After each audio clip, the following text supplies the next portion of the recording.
अस्सलाम वालेकुम, नमस्कार, सत श्री अकाल एंड गुड इवनिंग। मैं हूं आरज़ू काज़मी और आप हमेशा की तरह से देख रहे हैं भेजा फ्राई। जी हाँ, भेजा फ्राई के नए एपिसोड के साथ हम हाज़िर हैं और इससे पहले कि हम चलें अपनी न्यूज़ की तरफ, आप सबसे रिक्वेस्ट है कि जिसने भी चैनल को सब्सक्राइब नहीं किया है, प्लीज़ चैनल को सब्सक्राइब करना ना भूलिएगा। साथ-साथ जी बेल आइकॉन को भी क्लिक कर देंगे तो जैसे ही कोई नई वीडियो आएगी तो आपको झटाझट फटाफट पता लग जाएगा। तो बिल्कुल जी, हम बढ़ते हैं न्यूज़ की तरफ और सबसे पहली न्यूज़ हम आपको बताएँ कि जी जो हो सकता है आप लोगों को पहले से मालूम हो कि मरियम नवाज़ शरीफ यानी कि नवाज़ शरीफ साहब की बेटी जो हैं, उनको जी चीफ मिनिस्टर ऑफ पंजाब जो है वो बना दिया गया है और ये पहली फीमेल चीफ मिनिस्टर होंगी पाकिस्तान में। उससे पहले बेनज़ीर भुट्टो साहिबा जो थी वो पहली प्राइम मिनिस्टर बनी थी, फीमेल प्राइम मिनिस्टर के तौर पे आई थी और अब एक बार ये बताया जा रहा है, बल्कि जो बात सही भी है वो ये कि पहली चीफ मिनिस्टर ऑफ पंजाब जो है, female chief minister of Punjab वो बन चुकी हैं मरियम नवाज। उन्होंने जी आज ये जब वो सेलेक्ट हो गई असेंबली के अंदर, उसके बाद उन्होंने एक लंबा चौड़ा भाषण दिया जो कि काफी इंप्रेसिव किस्म का था।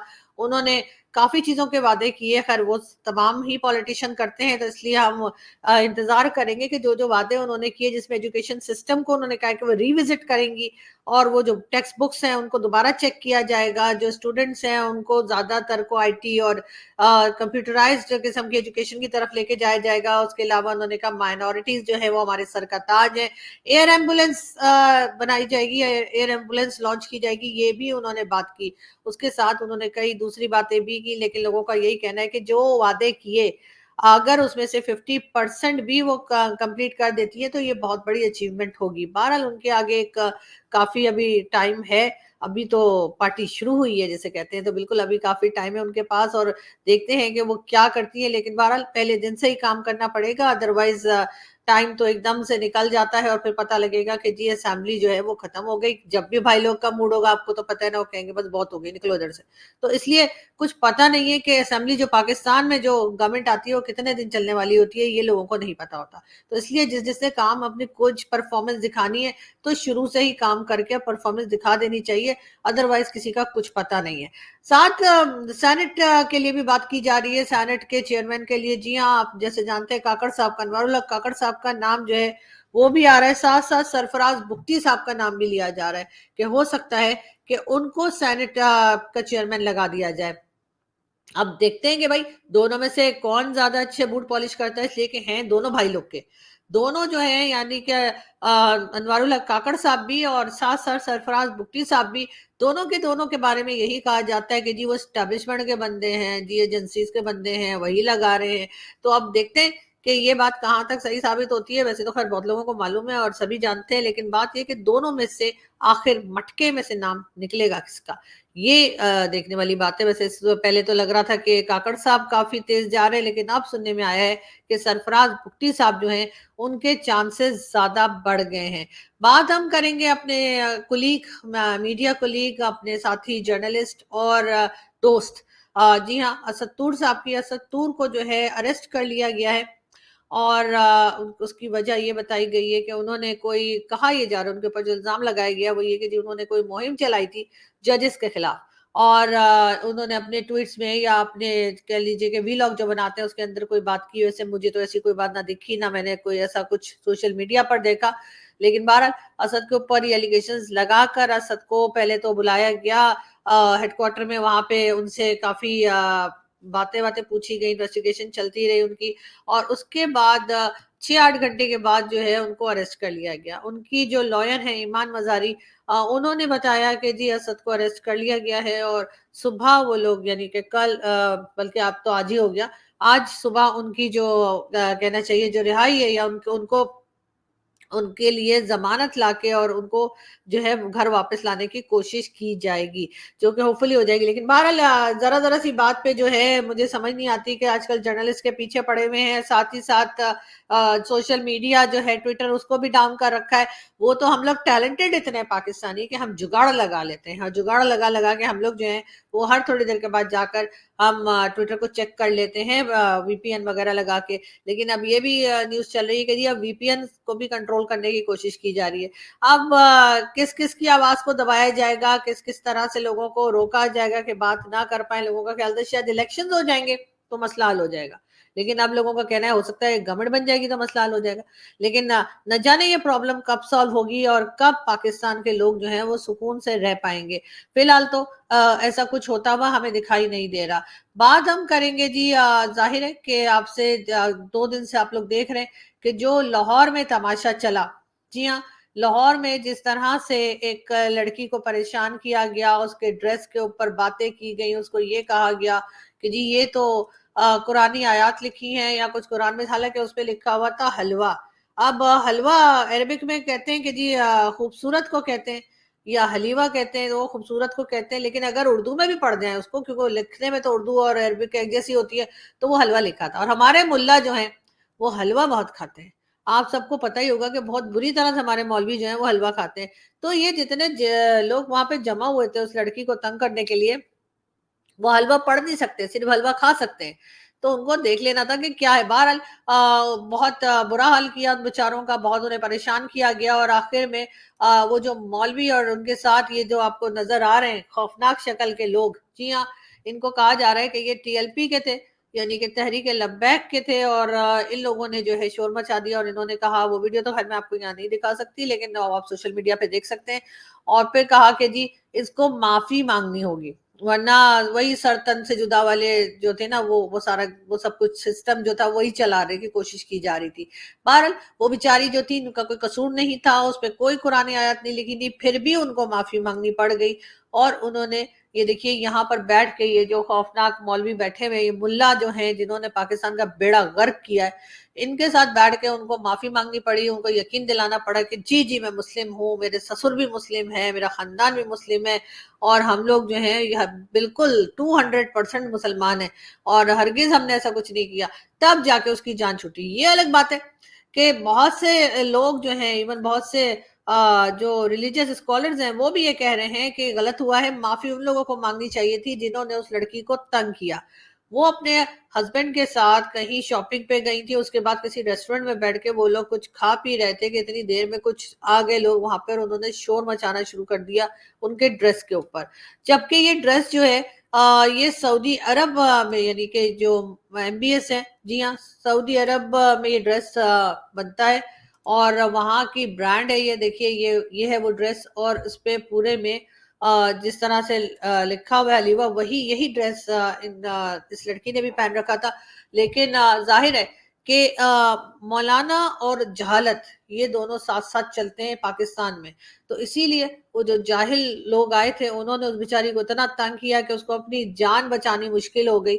और किसी तरीके से वहां पर एक बहुत ही बहादुर हमारी पुलिस ऑफिसर पहुंची, फीमेल पुलिस ऑफिसर पहुंची, शाबानो, उनको मैं सलाम पेश करती हूँ, जिन्होंने बहुत बहादुरी के साथ उस लड़की को वहां से निकाला, उसकी जान बचाई। और वो जो सारे जमा हुए थे उनको मार देने के लिए, जो कह रहे थे कि इन्होंने तो जी बड़ी ब्लास्फेमी कर दी है, इन्होंने तो बड़ा गलत बोल दिया है, इन्होंने बड़ा गलत कपड़ा पहन लिया है, इन्होंने तो इस्लाम के खिलाफ काम कर दिया, वो सर तन से जुदा वाले सारे नौटंकियां जो है, वो सारे जो थे उनसे बचाकर वो लेकर गई हैं। और इस वक्त बहुत से लोग ऐसे हैं जो उस पुलिस ऑफिसर को सलाम पेश कर रहे हैं, पुलिस ऑफिसर की बहादुरी की तारीफ कर रहे हैं, क्योंकि उन्होंने एक बहुत बड़ा रिस्क लिया था। इस तरह के लोग हमने पहले भी देखे हैं, मशाल खान के टाइम पे भी देखे हैं, और कई बार पाकिस्तान में इस तरह के वाकयात हुए, श्रीलंकन सिटीजन का हमें याद है।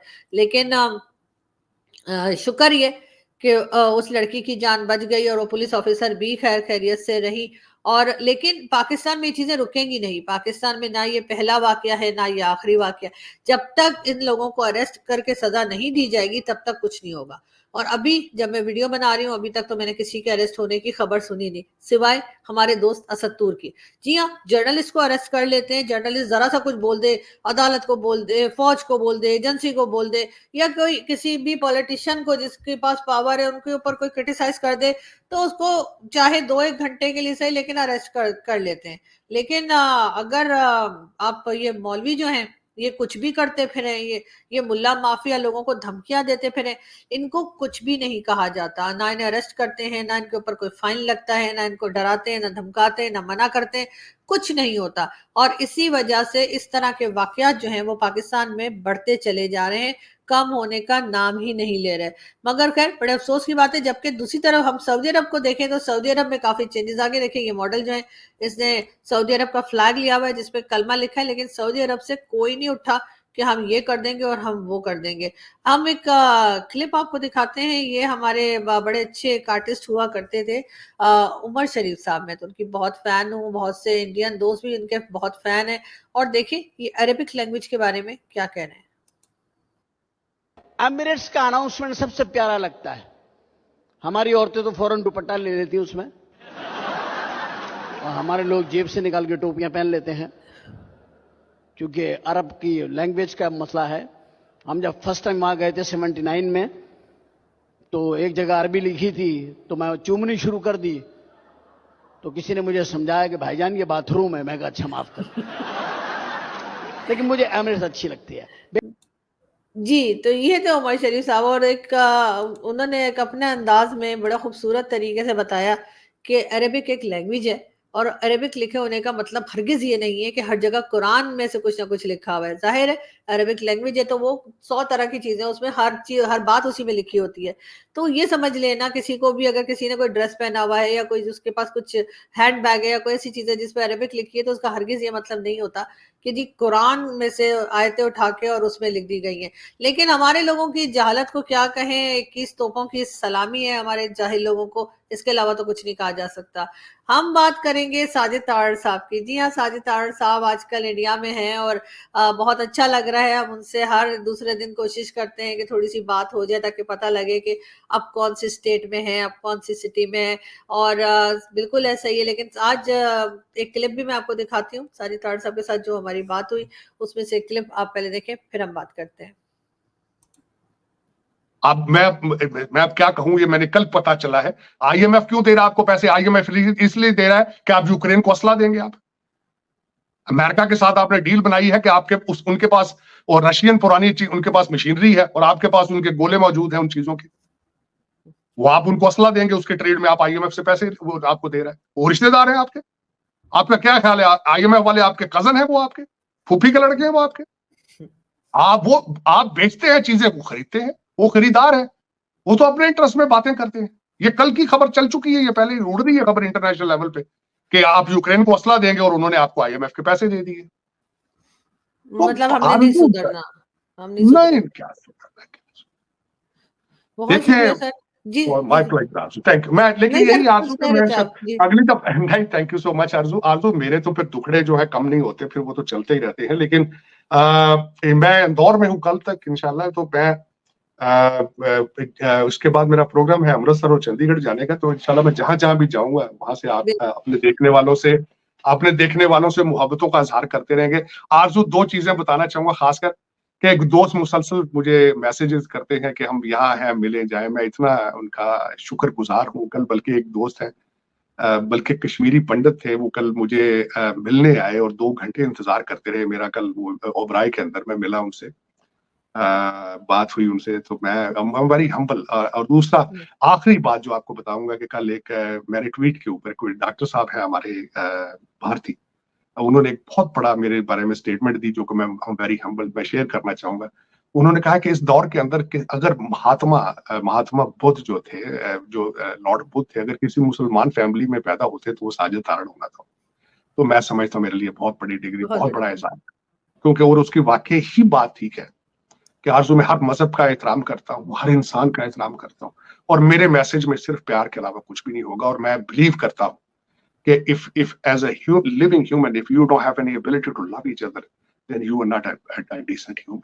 You are not a decent. मेरे लिए बहुत बड़ी बात है। मैं उनका शुक्रगुजार हूँ। उनका भारत ने जितना प्यार दिया है मैं उसका शुक्रगुजार हूँ। और मैं जहां जाता हूँ भारत के लिए भी दुआ करता हूँ, पाकिस्तान के लिए भी दुआ करता हूँ, सारी ह्यूमैनिटी के लिए दुआ करता हूँ। जहां जहां क्राइसिस है, जो लोग बीमार हैं उनके लिए दुआ करता हूँ। मेरी दुआ के अंदर कभी और खासकर मेरे कई मेरे जो मुसलमान भाई हैं वो भी मुझे बड़ा कई क्रिटिसाइज करते हैं।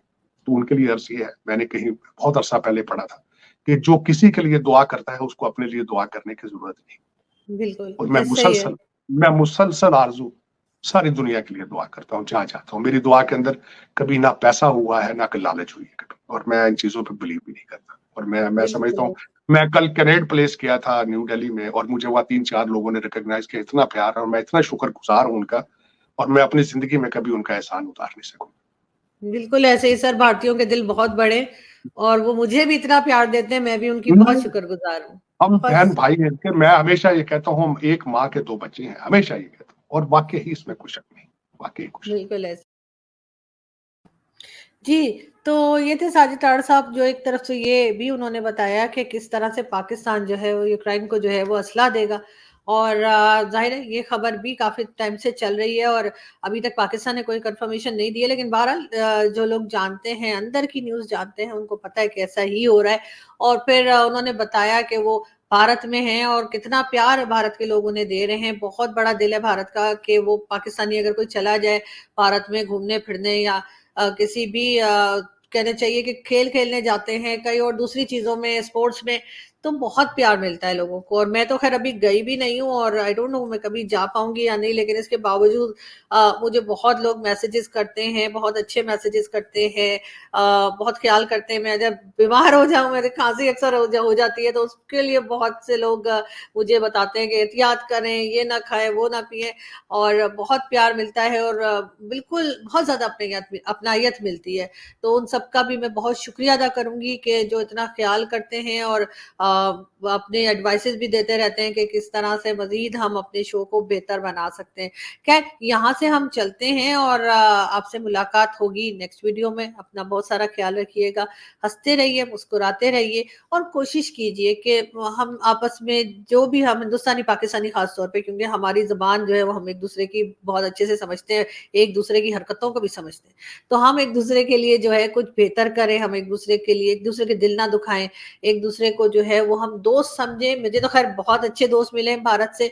मेरे इस वक़्त भी जैसे कहना चाहिए जो मेरे बेस्ट फ्रेंड्स हैं वो भारत में ही हैं, और पाकिस्तान के बजाय, बड़ी अजीब-सी बात है, लेकिन पाकिस्तान के बजाय भारत में मेरे बहुत ज़्यादा दोस्त हैं, और बहुत से तो अब मेरे बेस्ट फ्रेंड्स हैं कि जिसे कहते हैं ना कि मैं हर बात उनके साथ शेयर कर रही होती हूँ। मुझे ये हो गया, मुझे हो गया, मुझे छींक आ गई, मुझे फ्लू हो गया, और बहुत अच्छे-अच्छे दोस्त कुछ ऐसे भी हैं जिनसे मैं जब बात करती हूँ और वो कोई चीज़ एक्सप्लेन करने की मुझे कोशिश कर रहे होते हैं ना कि जैसे इंडिया में ये होता है, ये होता है, तो फिर मुझे कहते हैं, "अरे आप तो खुद यूपी की हैं, आपको बताने की क्या ज़रूरत है? या आप तो यूपी की हैं, आप समझ सकती हैं।" तो बहुत मुझे अच्छा लगता है सुन के, बहुत मज़ा आता है, अच्छा भी लगता है। और अभी साजिद तारड़ साहब ने जो है प्रयागराज भी जाना है, एंड आई होप कि वो हमारा जो है यानी घर है, जो मैंने आपको वीडियो दिखाई थी, हो सकता है वहां तक भी चले जाएं।